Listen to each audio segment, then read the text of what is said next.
Good morning, students. Today we will learn the 8th chapter of the practice book, that is reported speech. Have a look on these points we have to keep in mind when we understand reported speech.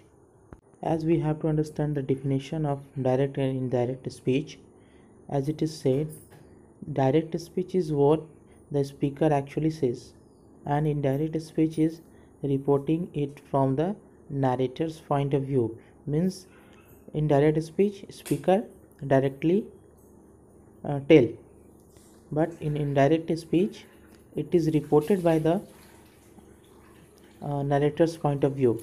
Then it is called indirect. Now we have to change direct speech to indirect speech. As you can see in the picture, we are changing these things. If we see these things in the direct speech, then we change according to this into the indirect speech. So we have to remember and keep this all in our mind so that we can change all these things while we changing direct to indirect speech.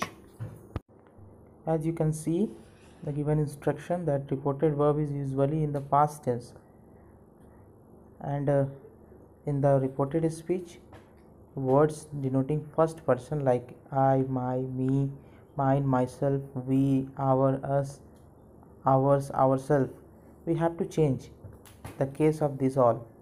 Means the case of the first person, according to the subject, words denoting second person like you, yours, yourself, and yourselves, change according to the object. This is the rule of changing case while we changing direct to indirect.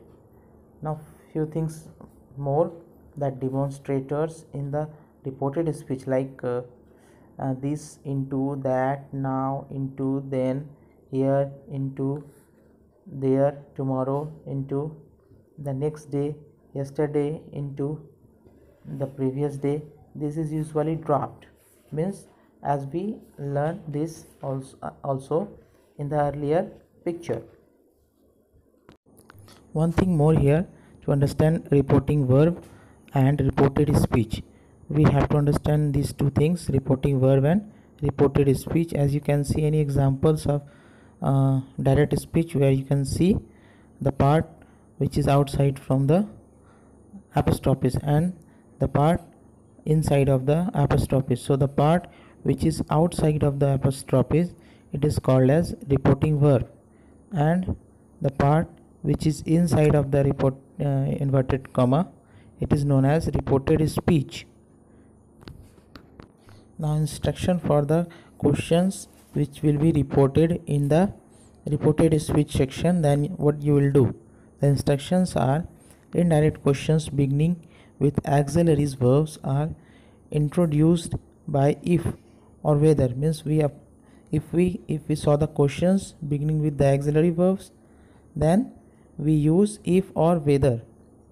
Then next point is indirect in WH questions are introduced by the WH words which begins the questions in direct speech. Means to say in direct